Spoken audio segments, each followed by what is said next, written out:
Pada bab pertama, asas pertama yang disebut oleh Imam Ghazali ialah zat Allah. Dia menceritakan tentang zat Allah Al-Ahad yang Maha Esa dan As-Samad Al-Fard iaitu yang Maha Tunggal. Tidak ada apa-apa sekutu dengan Allah.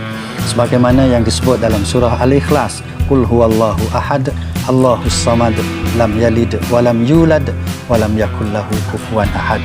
Begitu juga diceritakan Allah Maha Hidup, Maha Kekal, iaitu dalam awal ayat Al-Kursi, Allahu la ilaha illa huwal hayyul qayyum.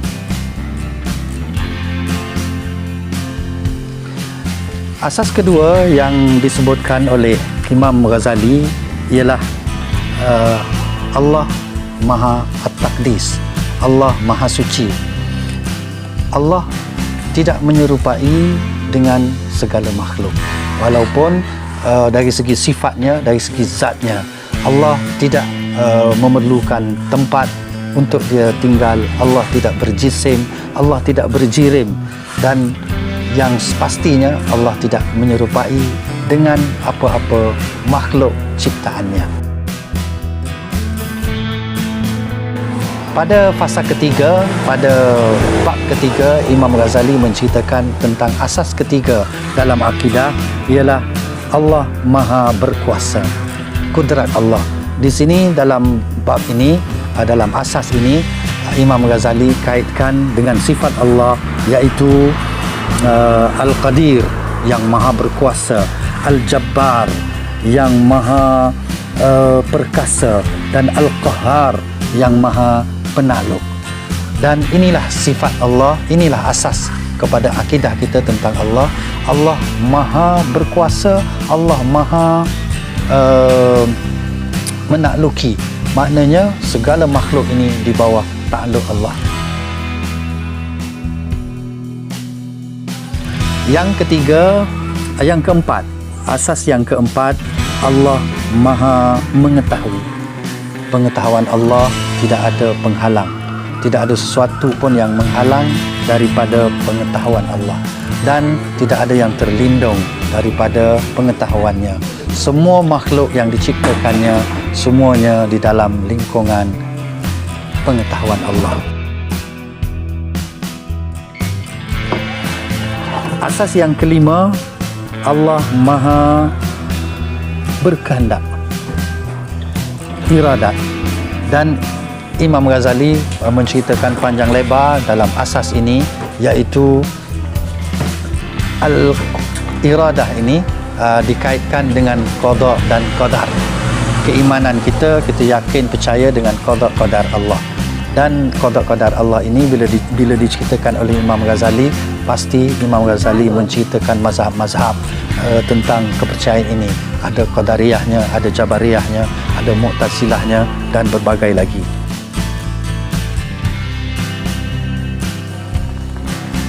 Asas keenam, Allah Maha Mendengar dan Maha Melihat.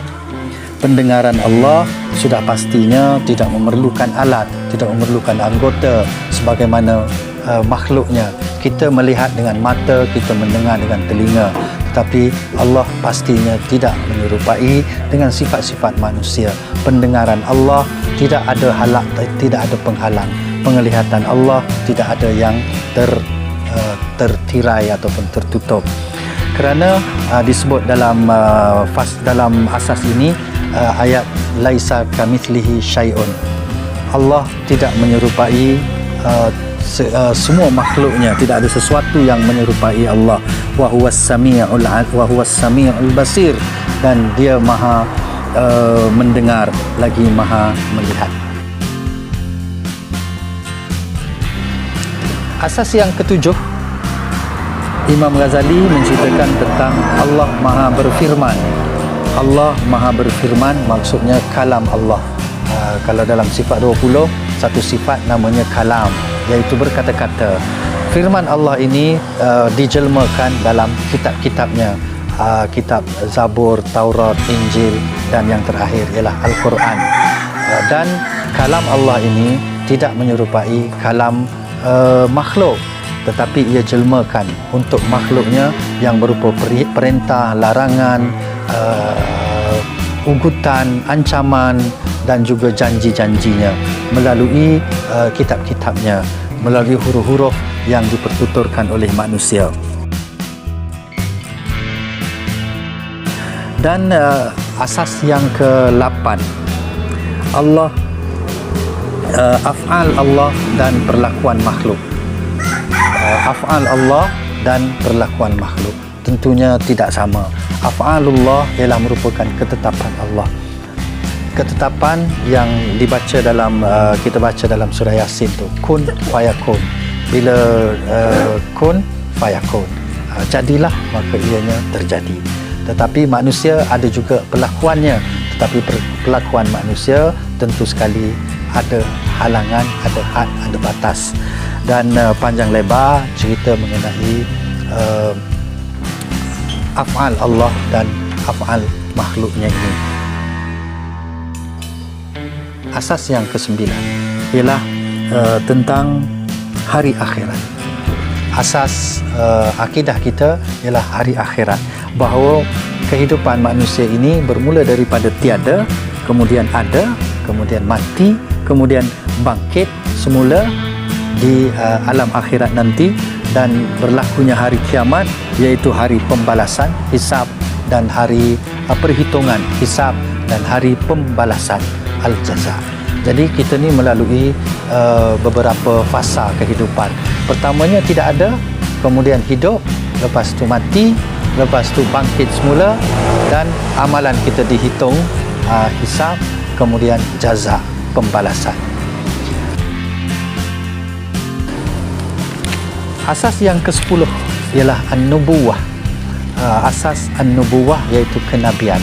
Setiap generasi manusia ini, setiap umat diutuskan seorang rasul untuk menjadi panduan, untuk menjadi pedoman, untuk memberi pengajaran tentang perintah dan larangan Allah.